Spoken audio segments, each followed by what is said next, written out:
So I just wanted to do a very quick introduction to Mr. Kant. He's one person or personality who does not need any introduction. Somebody who has actually had one of the highest levels of impact in the country in terms of what is the trajectory that we have taken, especially starting from his ease of doing business work, his work with the whole idea of tourism, etc.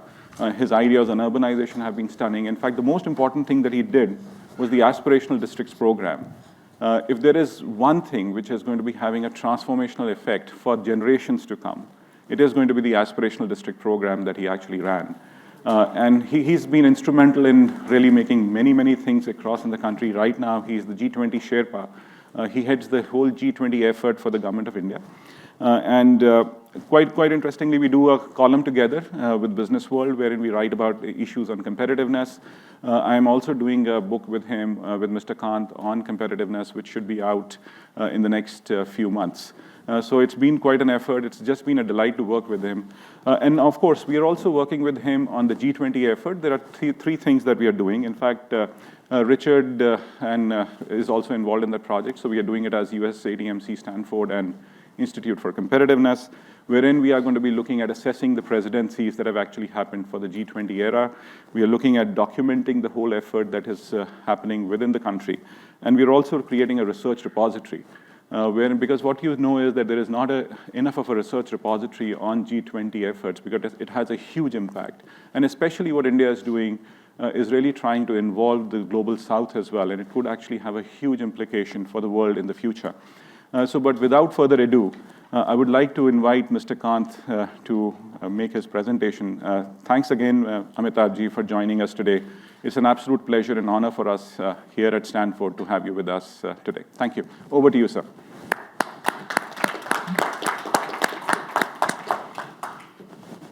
Thank you, Amit. Delighted to join you at this wonderful conference. You asked me to speak on India's digital public infrastructure. I'll make a brief presentation just to make things lucid clear. In the last 2.5 decades, almost all tech innovations that have taken place because of the big tech companies, whether it was Microsoft, whether it was Meta, whether it was Google, or whether it was Apple. And in the case of China, it has been possible because of Tencent and Alibaba. In sharp contrast to the big tech model of USA, there's been a contrarian model by Europe, which focused through the GDPR on privacy of data at the cost of innovation. A third approach has been taken by India, which is about creating Indian digital public infrastructure, that is laying down the trunk infrastructure through public, and on top of which we've allowed private sector to innovate and compete.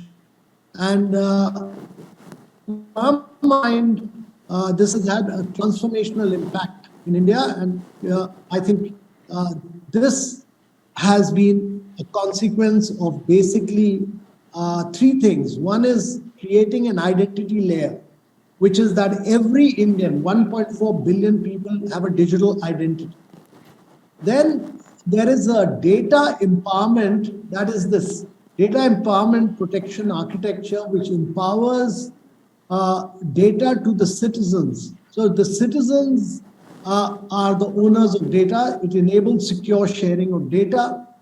And this identity, the third layer is a payment layer, which has enabled India to do a lot of payments, fast payments, pay to anyone.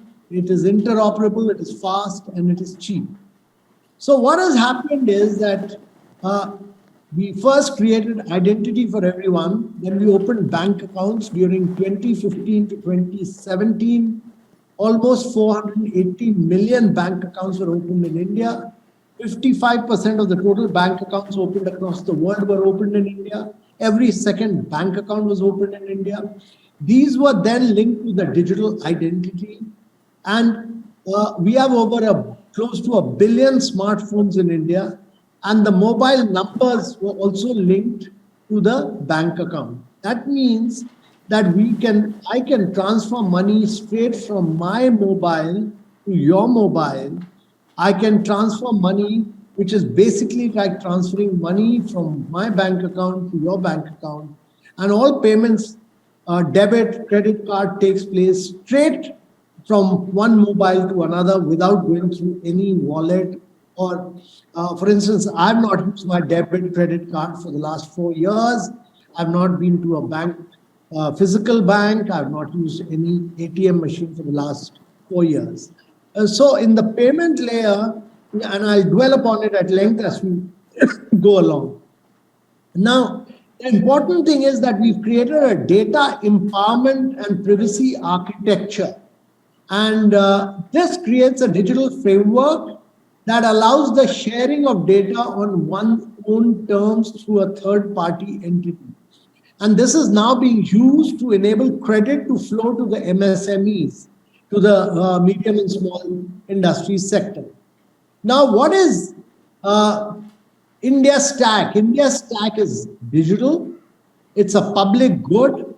It's that everyone has a digital identity, everybody has a bank account, and everybody has a mobile, and all of them are linked. So we call it digital public goods because the government's job is to provide public goods, but to provide it in a digital manner is what is known as the digital public goods. That is commodity or service that is provided without profit to all members in a digital manner. Now, what India has done is to build digital public goods which are open source. These are open APIs.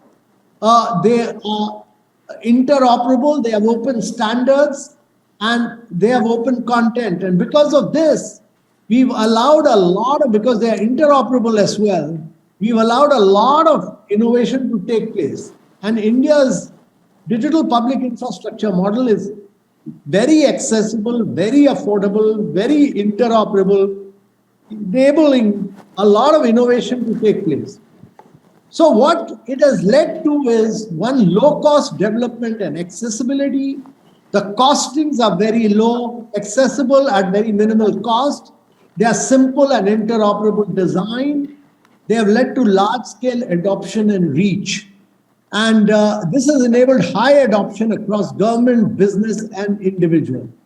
And they've helped us in delivering 4 key things to my mind. One is inclusion, which is both digital and financial inclusion.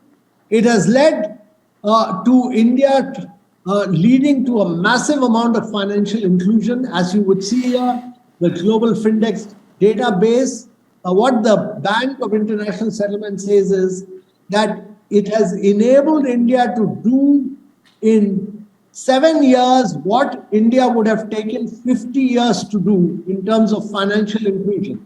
And that has been transformational in making a difference to the lives of citizens. So one is inclusion. Secondly, it has led to delivery of social services directly into the bank account of the beneficiaries. So money is put in 600 schemes of the government straight into the bank accounts without any leakages whatsoever. So if you look at the total welfare transfers, we were doing in 2013-14 1.2 billion. After the digital public infrastructure, we're doing 50x more. That is, we are doing about 66 billion in 2021.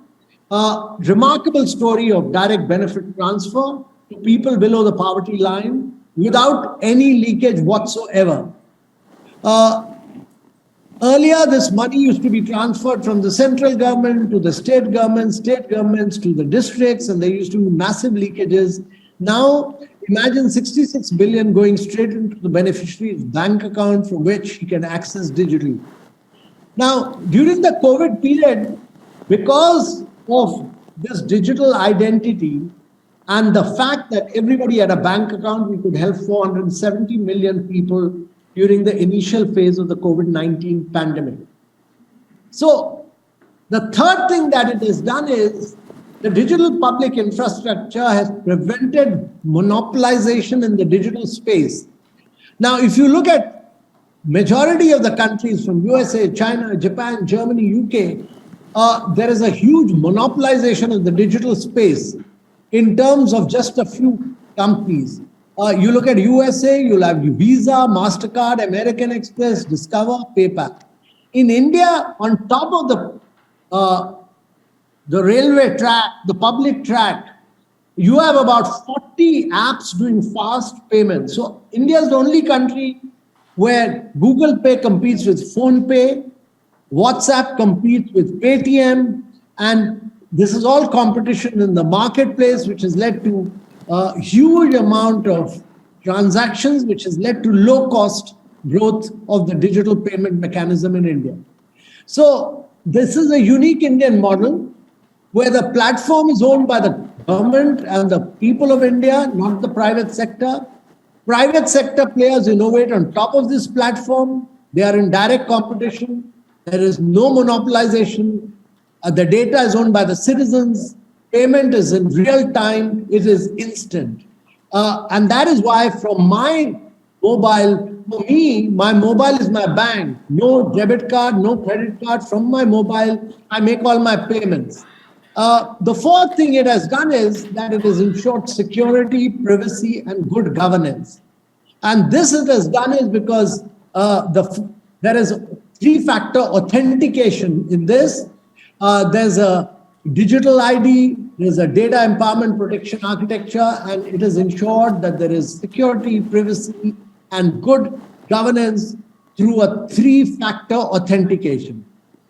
Now, we've created another model which is of modular open source identity platform, and we've said that these digital public infrastructures are now available to the world. So the MOSIP, which is the Model Open Source Identity Platform, which is developed by the Indian Institute of Information Technology in Bangalore, it has ensured that you can have an official proof of identity in any part of the country. It has been adopted by countries like Morocco, Philippines, Sri Lanka, and it has enabled a vast number of people, actually, close to 72 million people across the world, to get their digital identity. Now, this is adaptable because island countries like Philippines have low internet connectivity. There, MOSIP transforms itself into an offline authentication. You can do it on a QR code. This can be shown to shopkeepers or banks for authentication, and they are very, very adaptable. Now, what are the digital public infrastructure that we built up? We built up the identity, the payment, which is the unified payment interface. We've also built up the DigiLocker, all the public records, that is your passports, your driving licenses are all available digitally. You don't need physical documents. We've built up fast tags. We've built up Bharat Bill Pay, which enables you to pay for all government services. During COVID, we had the COVID. In education, we built up e-Vidya. We built up a whole range of digital public identity. And we are now building up ONDC, which is democratizing e-commerce. And therefore, we'll bring into the fold almost close to about 100,000 merchants to the ONDC digital public infrastructure. Now, identification systems are the backbone for delivering welfare services. And in India, we've developed this Aadhaar. We've had 1.3 billion Aadhaars generated. That is, every Indian has a biometric. Each one of them has done about, the total amount of authentication that have been done is about 57.9 billion, which means every Indian has done 60 authentication so far already. Now, these Aadhaars are linked to smartphones, and therefore the number of smartphones will be about 1 billion in India, and Aadhaar identity as integrated has helped us to increase the user base, because through the mobile phone we use identification, and it has enabled us to cover 99.9% of our adult Indian population. The other thing that we've done is that we are using a lot of AI, because the data we are throwing up is enormous. And we are using a lot of artificial intelligence to find solutions to the challenges of India. And these challenges of India are at large scale because we are linking them up to Chat GPT, we are linking it up to WhatsApp. Everybody uses the WhatsApp to function in India. And advanced artificial intelligence is being integrated in translating 24 different languages through what we call Bhashni. It enables automated Indian language translation. You know, anybody living in Tier 2, Tier 3 cities, rural areas, all can use this. Now, what has happened in India is that because we were able to build identity, identity has led to payments at a low cost. 24/7 instant interoperable, because behind this we have 500 banks which are linked to each other, which enable instant payment at low cost on a size and scale, which is unparalleled. We do 11x more payment than what USA and Europe does. We do 4x more payment than what China does. And all this is instantaneous on your mobile. The mobile is the bank through which you make all interoperable payment. So from identity to payments, and then fast payments are all being done through QR code. You go to a merchant, use the QR code, make the payment, it's instantaneous. The debit or credit will take place instantaneously from your bank account where the banks are linked up. We are today doing about 200 million transactions in a day. We do about 8 billion transactions in a month, and this is growing and expanding. Then all you need to do is to scan a QR code, enter a mobile number or a UPI ID to transfer money to anyone in India. It's instantaneous.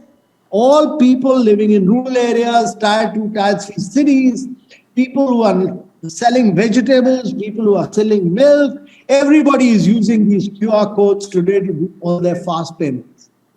And the other point I want to make is that India's digital public infrastructure, all of them, which I've listed below, our goods and services tax is fully digital. Our education system, we made it digital. CoWIN, which was the app which we used to do about 2.2 billion vaccination, all digital. So Indian digital public infrastructure has led to massive amount of 87 million patients being served by Sanjeevani medical treatment, 500 million beneficiaries of health insurance, almost the size of America and Europe put together, 74 billion UPI transactions annually, record goods and services tax collection of about 180 billion, 5.2 billion learning sessions taken up on Diksha app. Now, all this is happening because of the digital public infrastructure. The size and scale of what India has achieved is just enormous in terms of transforming the economy digitally. The digital tax system of India, that is the goods and services tax, is totally digital. It's totally cashless, paperless, and our goods and services tax, ever since this became digital, is growing at a rapid pace year after year, year after year. So, ladies and gentlemen, we do fast payments, which is online, instant, real-time payment system. We did the vaccination, which was totally online, paperless, digital. We do education through Diksha, which is the national platform for online school education. We are doing Swayam in education, which is a government program for accessible, equitable, and quality education. We do DigiLocker, which is a document access platform on a public cloud. We do all payments which have to be made for utility services, from mobile phone to gas to electricity, is all digital in rural and urban areas. And we now do digital health, which is the world's largest cashless and paperless health insurance scheme, 500 million beneficiaries, all cashless and paperless. You can be living in one part of India, the south part, and traveling to the northern part, you'll pay your health insurance with you. And then we do digital health, medical, telemedicine services are all digital in India. So we've thrown up a number of digital public infrastructure like FASTag, which is a digital toll tax collection system. We are now linking all the logistics system, close to about almost 32 systems and 100 APIs, 1,600 teams are being linked together to ensure that all goods moving are tracked, they're all integrated and tracked. Now, what we've ensured through all this is that there's no government monopoly, there is private innovation on a public platform. There is huge competition by the private sector. We've made it accessible, interoperable, open standard, and available in all regional languages of India, so everybody is able to access it. Now, what has happened as a consequence of this is that identity has led to payment, payment has led to lending, lending has led to personal finance. You can go to the stock market, which is totally digital. A company like Zerodha controls 28% of the market simply because it's a young unicorn. It does everything cashless, paperless, and now end-to-end insurance through Digit and Acco. This has been the growth trajectory of India. Now, what it demonstrates is that this is a unique opportunity for India's open source, open API, interoperable model to be spread across the world. Because the world today, the challenge is that you have about 4 billion people who do not have a digital identity, 2 billion people remain unbanked, 133 countries have no digital payment system. And therefore, can we transform the world digitally by giving them an identity, by giving them bank accounts, pushing for fast payments, and ensuring that government schemes money is put directly into their bank accounts, and that we are able to transform their lives. So, ladies and gentlemen, during India's G20 presidency, this is a unique opportunity to see whether we can use this unique model of digital public infrastructure as distinct from the big tech model of USA to be able to transform the lives of citizens in the global south and ensure that people can have identity, that we can ensure bank accounts, and that we give them the possibility of fast payments, vaccination, better education, all through digital public infrastructure, and transform the lives of citizens across the world. This is, to my mind, one of the biggest challenges, and the only way the world will transform is by going digital, going green, and the way forward is the digital public infrastructure model of India. And therefore, the Bank of International Settlement said that India has made 50 plus years worth of progress in just 7 years. Can we do the same to the rest of the global south to transform them? That is the real challenge before the world. Thank you very much, ladies and gentlemen. Thank you. Thank you, Mr. Kant. In fact, we'll just like to open the floor for questions. If you have any questions, I would just request you to come to the podium on the right. So if you could just get there. But I do have a question to begin with. So, Mr. Kant, like when this whole idea of Jam Trinity was coming up, there was a lot of criticism, and it took a lot of courage to really move forward in this direction. What was the thinking at that point in time that this would be a transformational effect? Because in hindsight, there was a lot of criticism by many quarters or whatever, but what we see has been absolutely impactful, has had economic impact, social impact, without a doubt. Yeah, Amit, this was heavily contested, giving identity. There was a challenge on the privacy issue. It went right up to the Supreme Court. The Supreme Court held that you could create digital identity. Now, in India's case, it went up to the Supreme Court. I believe that this will be very challenging in most of the developed parts of the world. And therefore, you can pick up any identity. It can be any digital identity. It can be a driving license. It can be your library card, which is digital, any digital identity, and utilize them. So as long as you have a digital identity, go ahead and do it. India did not have that. And therefore, there was a huge movement to provide a digital identity. Then there was another big movement to provide a bank account to everybody. And,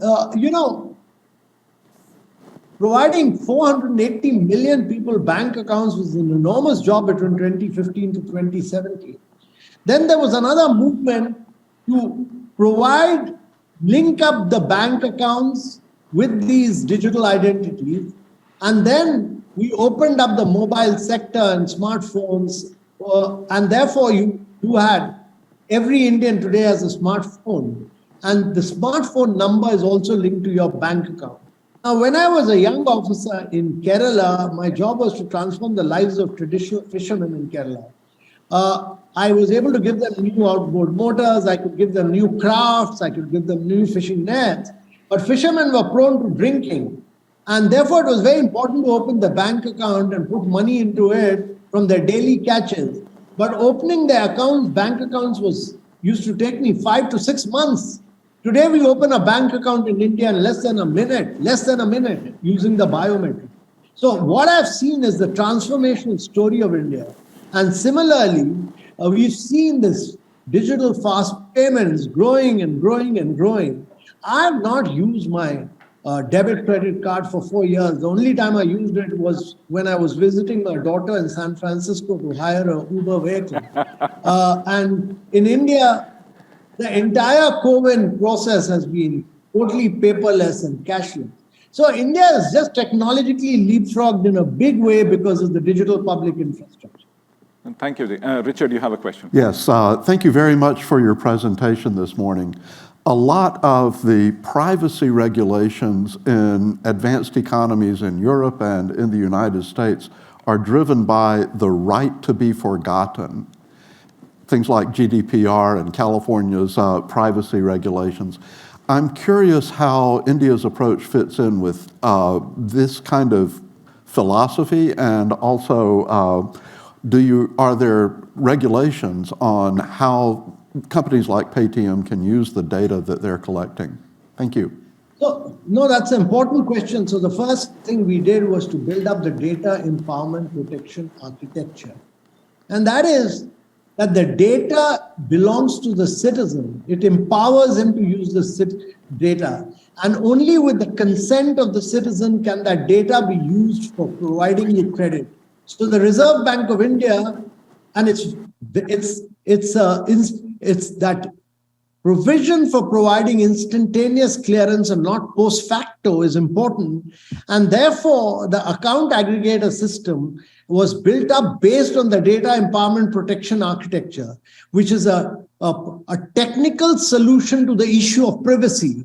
And that ensures that the data is the citizen's data. It belongs to the citizen. Only with his consent can you use it. Great. There's another question. Yes, young man. Hi, thank you so much for a really wonderful talk. My name is Siddharth. I'm a PhD student in the School of Sustainability. My research is focused on applying AI to satellite imagery for food security and agriculture applications, particularly for smallholder farmers. And one thing I wanted to ask was, what is the role of UPI and the India stack in the agricultural sector, particularly for farmers? How much are they using it? Is NABARD kind of trying to build on the India stack? What are private ag tech companies doing in this space? And is that pathway you talked about where identity to payments to lending happening in the agricultural sector? And if not, what are the barriers that perhaps maybe is making that progress slower in rural agricultural sector as opposed to the urban kind of industrialized sector?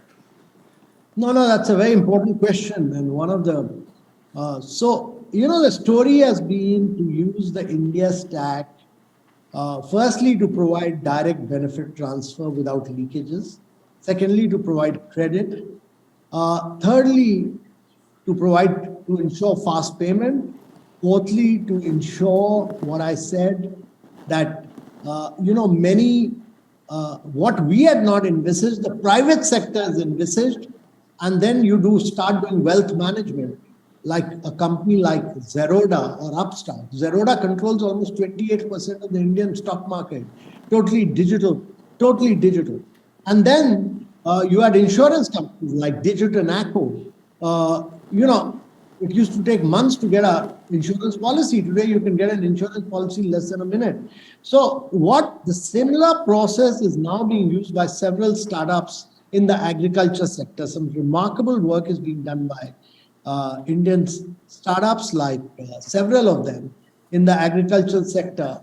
But one of the major announcements which has been made in this year's budget is really to push digital transformation in the agriculture sector, much like which we have done for payments, much like what we've done for health. Health we've pushed for health insurance, we've pushed for education and through Diksha and Swayam. But the next big leapfrogging, what Karnataka state has already done, what Haryana state has already done, will be done in the field of agriculture across the country. Great, thank you. And We just have time for... Yes, sir, please. What the India Stack has done is it has enabled young startups to find solutions to over 1 billion people of India. And when they find solutions for the 1 billion people of India, they are finding a solution not just for the people of India, but for the next 3 to 4 billion people of the world who are going to move or who move from poverty to middle class in the next decade or so. Thank you. So we have the last two questions, please. Could be very short on the question. Good morning, Mr. Khan.